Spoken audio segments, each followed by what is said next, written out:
Il est 8h12, coup d'œil à l'international avec Vincent Herouette. Il y a de tout dans notre matinale. L'actu française, la politique, la culture, l'hommage à Charles Aznavour et l'actu internationale. On va passer par le Québec avec la victoire électorale d'une droite inattendue. C'est un coup de théâtre, Vincent Herouette. Bah oui, Nico, parce que si vous croyez que l'argent mène le monde, que l'électeur vote pour son pouvoir d'achat, eh bien, il faut regarder ce qui se passe au Québec. Voilà un pays en excédent budgétaire, le chômage au plus bas, tous les clignotants au vert, et les habitants viennent de sortir. Les sortants, c'est un coup de théâtre et c'est un coup de pied au derrière des deux grands partis qui alternent depuis 50 ans au pouvoir, les libéraux de Justin Trudeau et les indépendantistes du Parti québécois, nouvelle victime donc du dégagisme. Alors, la coalition Avenir Québec, c'est le nouveau parti qui rafle 60% des sièges. Et c'était pas prévu. Le politiquement correct a dû sans doute retenir les électeurs de livrer le fond de leur cœur aux sondeurs qui se sont plantés une fois de plus. Celui qui triomphe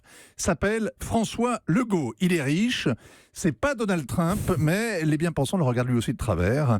Et il est coléreux, il plaît aux mâles blancs, aux cols bleus, aux ruraux, aux producteurs de lait sacrifiés par le nouvel accord commercial avec les Américains. François Legault militait jadis pour l'indépendance du Québec. Ce qui l'obsède aujourd'hui, c'est la survie du Québec, c'est l'identité québécoise, la francophonie qu'il croit menacée, notamment par l'immigration et par le communautarisme. Il veut réduire de 20% le nombre des immigrants et imposer leur intégration.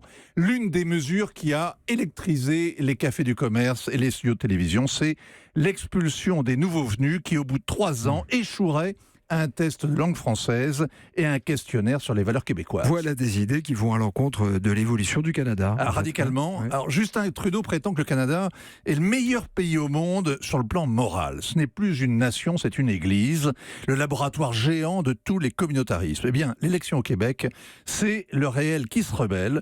Les Québécois voudraient s'évader de ce paradis artificiel. C'est une cavale à suivre, ça va être intéressant. Vincent Herouette sur Europe 1, tous les jours.